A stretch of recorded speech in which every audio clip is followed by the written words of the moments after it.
So Jennifer, you've completed race 1 in your brand new car. How was it? A little bit shaky in places, but really good fun. A few spins where I got a little bit overexcited, but we're moving onwards and upwards, so let's hope better news for race 2. And what do you think it was about the car that made you spin, about the new setup and handling? Well, I think with the SR4, obviously it wasn't quite as powerful. It was a smaller, lighter car and had great characteristics. You could just feel everything it was going to do, whereas with the PR6 it's a little bit bigger, heavier, faster, and you can't quite feel when you're going to lose it as much. So it's just getting used to a new car, treating it slightly differently and putting some better times in. What about the competition with your dad? Because you're now both racing, very competitive, similar cars. Yeah, I think last year's proud dad has moved on to slightly sneaky dad who hides his data in his video and doesn't let his daughter get a look. So there's definitely a little bit of threatened dad going on there. A little bit too competitive for your liking. Well, we wish you lots of luck for the rest of the season. And what would you say to someone, maybe any other females who are watching that wanted to give it a go? I think it can seem all a bit daunting. I started as a novice last year and was terrified of my first race weekend, but it's incredible fun. Everyone's very competitive, but in the paddock it's a real community atmosphere. So some great people in the championship and we all have a fantastic time every weekend. It's almost time for race 2 of the Clubman's Cup here at Snetterton. Martin Brooks and Gary Kane are right up here in the top 3 on the grid, so let's see if they can retain those places for race 2. It's certainly been an interesting one, Lucy. We're about ready for the start here. On boards as we had in race 1, so can we see a rocket ship start from Mark Abbott? Lights out, away we go. Away goes Mark Abbott, he's passed 1, 2, is it going to be 3 with Tom Jordan as they accelerate on towards Riches, but into the race has gone Martin Brooks, who takes the early advantage from Matt Bell. Gary Kane in 3rd, Bradley Smith in 4th, and Andy Cummings, Steve Burgess next through. No, Mark Abbott couldn't get past Tom Jordan as they all filed through. First corner and on towards the hairpin at Montreal, fanning out 2 abreast. Andy Cummings possibly hanging out to dry there. He actually manages to get in, take the apex and retain his position. Everybody safely through with Peter Penfold there just to the rear of the pack.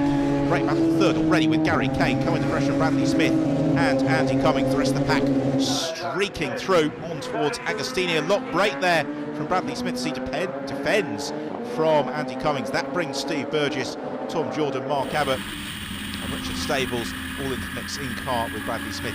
It's the orange car of Gary Kane just ahead of him in 3rd position, and that is Andy Cummings in 5th position on the tail of Bradley as they turn through Oggies and on towards Williams before they accelerate down the Bentley Straight for the first time in this second race of the weekend from Performance Direct Radical Clubman's Cup. Here they come, under braking into Brundle and Nelson, and still Martin Brooks leads the race. In race 1, you saw he was pretty much at the measure of Matt Bell, but once Bell got through, Brooks couldn't really retaliate. So Martin Brooks, surely the aim for this race will be to stay ahead of Matt Bell at all costs and see if he can hold on for the win. Well, at the moment, 2nd in the Pro Sport class is Mark Abbott. Leading it and leading the race overall is Martin Brooks. Then Matt Bell leading the Supersport class. The SR3s comes Tom Jordan closing in on to the tail of Steve Burgess, number 2. As Graham Ridgway accelerates out to Norris just ahead of Timothy Lyons and Tim Porter. The rest of the field streaming on behind. Out in the curve through Riches, the race leader Martin Brooks, who really is pushing as hard as he dares in these early stages, and it's working to be able to pull out probably a second and a half or so over Matt Bell. He slides the car through Montreal, taking up every available inch of this Snetterton 300 circuit. Back to the jostling pack, and again we go side by side, a little bit lower down the order with Doug Carter looking to try and gain some ground. He can't quite do it and find his way past Shane Porter, so they jink through Riches as Chris Blades takes a very optimistic route into the hairpin at Montreal. The rear of the car overtakes the front. That's a spin for Chris. Should be able to rejoin once there's a break in the traffic, although we may have to wait for that with 23 of them taking the start of this one. Pack to the fight for 5th position between Andy Cummings and Steve Burgess. And this is roles reversed from race 1, where Andy got thoroughly fed up with the sight of Steve's rear wing. It's now Steve's turn to be able to examine the rear of Andy Cummings. Radical SR3 in close detail as they accelerate down the Bentley Straight. Now can Steve Burgess get a good run here on Andy Cummings as they accelerate on towards Brundle and Nelson? I don't think he's going to be quite close enough on this occasion. No, he's not. In fact, I think he can force Andy to defend. Although the pair of them, with this shallow boxing, are bringing Tom Jordan and Mark Abbott into the mix. Burgess kicks up the dust en route to the bomb hole. He really is trying. He just can't bring himself alongside the caravan to Cummins where he can really pressurise to make that move. Back to the front of the race, and Matt Bell is once more inexorably closing in here onto the tail of Martin Brooks. Brooks got by way of an answer this time around, so they accelerate to the hairpin at Montreal. Closing up under braking is Matt Bell. Then they'll look to move up through the gears on the exit, accelerate away. And Martin Brooks a seamless exit to the hairpin at Montreal, so that leaves Matt Bell with no opening to challenge through Palmer. Instead, he'll look to carry as much speed as possible out of Palmer on towards the hairpin at Agostini. Graham Ridgway leads this excellent tussle. Also got a good scrap here with Brian Murphy and Bill Henson. It's Bill Henson, the number 7 car, just trying to prize an opening to claw past Bryant as Timothy Lyons runs wide at Montreal, and that is going to mean that Tim Porter can gain the place, and Lyons running wide to boot as well, so he not only loses the position but he also slips back by a couple of tenths of a second, which is all that now separates the two leaders. As Martin Brooks again sliding the car through Bruntland Nelson.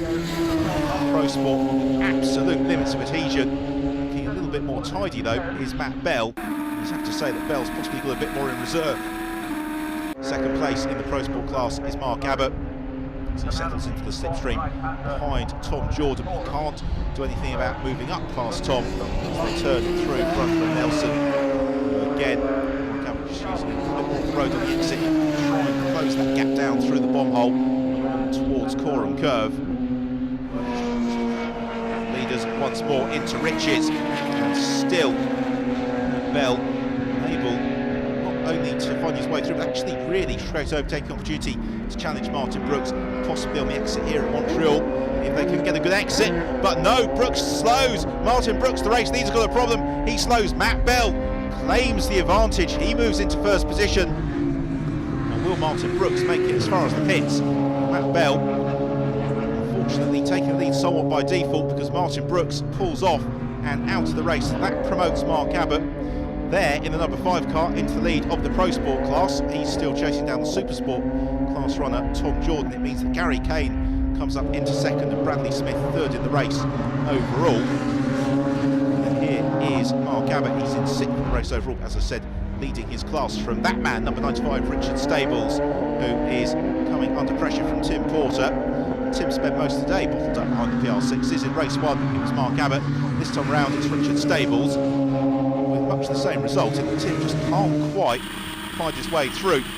Well, here is the battle of second position. What a battle it is, because Bradley Smith is really closing in on Gary Kane as we move into the closing stages of this race, and Kane just slides on the exit of Nelson. That could give Bradley Smith the opening, possibly, as they move on towards the bomb hole. Here they come now through the cambered right-hander, but he can't get to the car's length or so of Gary Kane, and time has pretty much run out, because for the final time in tomorrow's it's going to be a double win that starts the 2012 season in the Performance Direct Radical Clubman's Cup for Matt Bell. Was an emphatic return to racing for Matt. He does the double here on the Snetterton 300, taking the win from second place Gary Kane and then Bradley Smith in third. In terms of the Pro Sport class, that has been won by Mark Abbott. Great drive there from Mark. Here he comes up to the flag, and he has found his way past Tom Jordan in the closing stages, with Richard Stables taking second in class and Bill Henson rounding out the Pro Sport podium. Well, Matt Bell, very happy man with his double victory this weekend. Gary Kane and Bradley Smith, a great fight for second and third. All three drivers getting a very richly deserved round of applause on the podium from the Radical Clubman's Cup Paddock fraternity. So Matt, congratulations, another outright podium finish and first for you. Again, are you feeling exhausted? Yeah, I'm knackered now. I can't wait till the last race to go home and go to bed. You haven't got long to wait now, so talk us through this race. Same again, really. I had an okay start. The PR6 obviously got off the line quicker again, and he was quicker in the first few laps, and then once the tyres come on, I could reel him in. I think it would have been a bit closer than last time. He didn't seem to crack under pressure as quickly. Unfortunately, he had something wrong with his car next to the hairpin, so we didn't get to have our epic battle. But there we go, a win's another win. If the first race was boring, then that one wasn't. So yeah, next time round I'll be the chaser, not the chasee, because that was hard work. I was praying for the checkered flag every lap. Yeah, that was hard work. So yeah, fair play. Yeah. And how did you fend off the competition then? I don't know really. I'm struggling with my neck a little bit now, but it was just really trying to go as quick as I can and just not look in the mirrors. If he's coming past, he's going to have to work for it, and just try not to do anything wrong. So yeah, it was okay. Bradley, congratulations on third place. Can you talk us through your race? Yeah, well, I mean, sort of made a decent start, thankfully, so and got away quite quickly. But I was stuck behind Gary for most of the race, and sort of every time I closed the gap, just sort of lost a little bit of grip. So had to kind of either go at him in one big go, or just keep pushing. But no, it's been a great weekend. We've sort of put a lot of effort in over the winter with the car, trying to get it sort of quite good, and really good weekend. Well, Gary said next time he'd rather be the chaser than the chasee, so you must have been giving him quite a hard time from behind there. That's it. Well, I always prefer to be in front, so I'll take him up on that. We hope you've enjoyed today's coverage of the first round of the Clubman's Cup here at Snetterton, and we hope that you can join us again next time. We'll see you there.